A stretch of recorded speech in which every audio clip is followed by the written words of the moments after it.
you will let yourself get hurt to protect somebody else from getting hurt. Hi, I'm Miss Chrissy D with the Pnk Files, your emergency kit to life. And this is Darlene Turner with Victim to Victory. And together we're the perspective. Hi, everyone. So loyalty to self, this is, like Chris said, a big one. When we can have this loyalty to self, and when we're an empath, a lot of times we talked about this a couple shows, we're compassionate, we're giving, we're kind, and a lot of times we just giving away our time and our energy into everybody else's life and not leaving anything in our own life. And this causes, it keeps us running around and crazy. Yeah. And you know what, I think about all the times that things didn't work out and it became a big mess. It was because I was doing it for everybody else and I wasn't doing it for me, and it doesn't work. Mm-hmm. And this is vital that we actually do that, connect to our hearts and have that, give ourselves that time to be in our own space, because a lot of times we live a fake life or live for other people and what they want. I can share my experience as I was raised a Jehovah's Witness. So I gave it all as my childhood and really dived into this religion, and a lot of it was kind of fear-based and this and that, but there was so many things that didn't resonate with my heart and my true nature. And I had to really sit with that at 16 years old and decide, you know what, this just really isn't for me. And so I sat down, tried to explain it to my parents, which they didn't really understand, because that's just, it was just a space they weren't in. And so I had to make that tough decision for myself. Do I stay in this religion and lead a fake life, live it just for them? Or do I go find my own way and my own belief? And so I decided to leave, and I was disowned by my family and friends, and I had to leave everything I ever believed in to find my own way. Wow. That's pretty big, especially at the young age of 16, that you not only were put in a position that you had to make that choice, but that you were strong enough and connected enough with yourself that you actually did that. That's very big.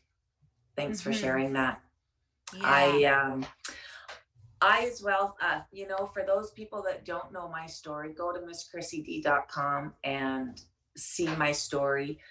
And one of the reasons I do this is because I really want to empower women and protect families and educate people. And I've lost family over this. Sometimes we have to get to a place, I guess, where we quit living for everybody else and we have to start doing what's right for us. If we don't, nobody else does. We have to do it for ourselves. Doesn't mean you can't have support. It just means you have to take the steps and start doing things for yourself. Mm-hmm. Absolutely. And another part of this is sometimes we may have make this decision, okay, this is my decision, or this is what I want to do. And we start telling other people about it and they sabotage it. Really. They, tell you all the negative things that can happen and it's not a good idea. And then you just end up not doing it a lot of times. So sometimes it is better not to share where you're at or where you want to move into with people that wouldn't support you in that. Yes. And that's hard. It was one of the biggest things is we want to be accepted by others and we want to be fit in and be part of the group. But if you're in the wrong group, maybe, or following the wrong belief, or, that it's never wrong, but it's wrong for you, for what maybe you feel inside. Or for the situation you're in. We can have different people in our lives that support us for different things. But again, we have to be aware of what we want and where we're going to put ourselves and our energy and who we're going to surround ourselves with and who's going to be our support. So important. And another piece to this I want to add is having that kindness and compassion and acceptance of yourself, because we can get into this loop of I'm not, I need to change this isn't right, or this or that. But really, when we stop and really look at it, pretty much most of how we're showing up in life is based on somebody else's belief, how somebody else may have seen through life, and that starts right back at childhood. And then we start living through that. So not going into judgment or criticism where you're at, and just starting with kindness and compassion to yourself. And from this place, then you can open up your heart and start really feeling into that. And what is your heart crying out for? What is your soul whispering for? What do you ache for? And really getting into that, because that's where the good stuff is. That's where you're going to start being connected to your guidance and your intuition and that knowingness. You know, I had something happen to me this week, and I've shared before. I do things for other people and usually put myself last. And I'm an advocate and I stand up for people. And this week I had to do something that was going to possibly put me in harm's way. So I decided to do something and put some safeties in place to protect myself, and actually had somebody try and talk me out of it and stop me from protecting myself, because they saw it differently and they didn't think, well, I don't know what they thought, right? But they obviously thought that I didn't need that or wasn't worthy of it, whatever. And I stood up for myself and said, no, I'm going to do this. This is for me. I don't feel good about this. I need to do it. It's the right thing to do, but I'm going to do it in a way that I'm safe and everybody's safe. And it felt great to stand up for that. Thank you for sharing that, because that's, people can relate to that. How many times when somebody has said, oh, you don't need that, or just whatever, that has put our kibosh on what actually our knowingness and our feeling, our gut feeling is, that it's like, no, I really feel this is the way it needs to be. And then going with that, and empowering yourself and saying, this is what's right for me. And I appreciate your opinion or whatever it is, but, gently putting it in a way that's not confrontational, but being strong within what you believe, your belief or Yes. your knowingness. Yes. Yeah. So what's our tips for this week, Darlene?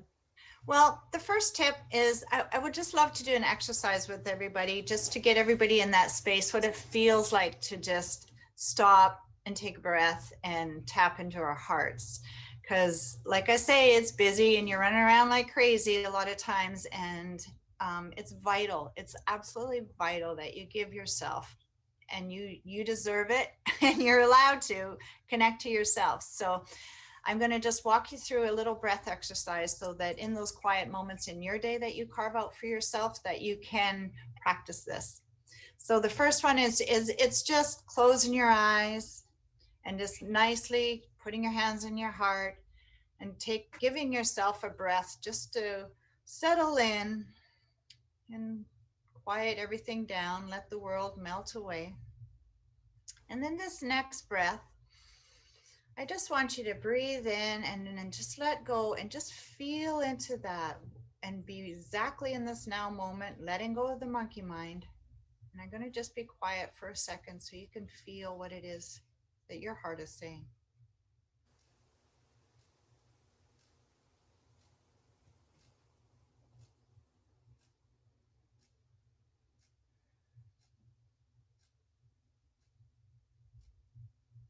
Now, does that feel like, does it feel like excitement? Or does it feel warm and fuzzy? What does that feel like to you? Maybe you feel that love for yourself. But like I said, it is a practice. You may not have done it for a lot, ever really in your life, or maybe you've been doing it a long time.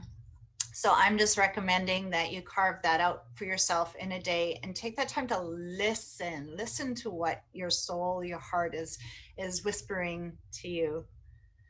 And then my tip 2 is following your guidance and your intuition. So like Chrissy shared with us a little bit earlier, how she had to actually go against something that somebody was saying, that you don't need that, and really stand up for her rights. So that's a part of it, is being able to stand and say, you know what, this is right for me. Another way for me to explain this one is maybe you have a decision where you're not, maybe it's think of it as a scale. All right, so you got this decision, you got two sides to the scale, putting yourself in that situation, thinking of it already, you're already there in it. Okay, now, does it feel heavy?